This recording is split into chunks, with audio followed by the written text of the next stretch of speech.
السلام علیکم ورحمۃ اللہ وبرکاتہ۔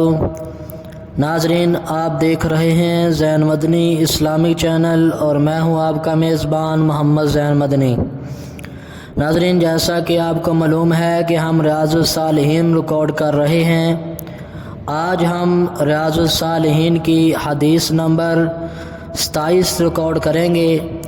آپ سے التماس ہے کہ ہمارے چینل کو سبسکرائب کریں، لائک کریں، شیئر کریں، بیل آئیکن پہ کلک کریں تاکہ ہر آنے والی نئی ویڈیو آپ تک پہنچ سکے۔ نحمدہ ونصلی علی رسولہ الکریم، اما بعد فاعوذ باللہ من الشیطان الرجیم، بسم اللہ الرحمن الرحیم۔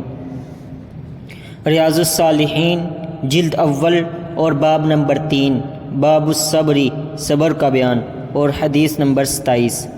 حضرت انس رضی اللہ عنہ سے روایت ہے کہ جب نبی علیہ السلام زیادہ بیمار ہو گئے اور اضطراب اور بے چینی آپ پر چھا گئی تو آپ علیہ السلام کی صاحبزادی حضرت فاطمہ رضی اللہ عنہا کے منہ سے نکلا، ہائے ابا جان کی تکلیف۔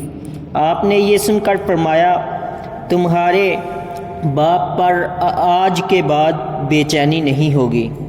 جب آپ وفات پا گئے تو حضرت فاطمہ رضی اللہ عنہا نے فرمایا، ہائے ابا جان، رب نے انہیں بلایا تو انہوں نے رب کی پکار پر لبیک کہا، ہائے ابا جان، جنت الفردوس ان کا ٹھکانہ ہے، ہائے ابا جان۔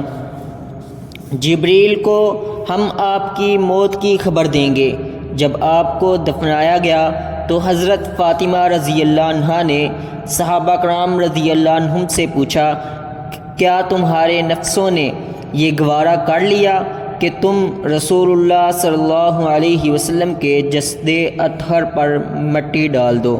اسے بخاری نے روایت کیا ہے۔ حافظ صلاح الدین یوسف صاحب اس حدیث کے فوائد و مسائل اخذ کرتے ہوئے پہلا مسئلہ یہ تحریر کرتے ہیں کہ اس سے معلوم ہوا کہ موت کے وقت جو تکلیف اور بے چینی ہوتی ہے اس کا اظہار جائز ہے۔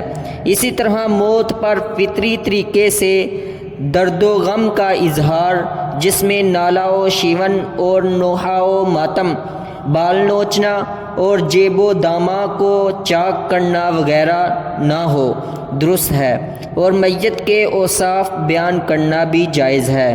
دوسرا مسئلہ یہ تحریر کیا کہ حضرت فاطمہ رضی اللہ عنہا کا آخری قول بھی حزن و غم کے اظہار کا ایک انداز ہی ہے، ورنہ نبی علیہ السلام کے دفن کرنے پر کوئی اعتراض نہیں ہے، کیونکہ وہ تو شریعت کا حکم ہے جس سے کوئی مستثنیٰ نہیں۔ تیسرا مسئلہ یہ بیان کیا کہ اس سے ان لوگوں کے موقف کی تردید ہوتی ہے جو کہتے ہیں کہ رسول اللہ صلی اللہ علیہ وسلم فوت نہیں ہوئے بلکہ زندہ ہیں، لوگوں کے گھروں میں تشریف لاتے ہیں۔ اور چوتھا مسئلہ یہ بیان کیا کہ موت کے وقت تکلیف کسی آدمی کے بوڑھے ہونے کی علامت نہیں، اچھا آدمی بھی موت کے وقت تکلیف میں مبتلا ہو سکتا ہے۔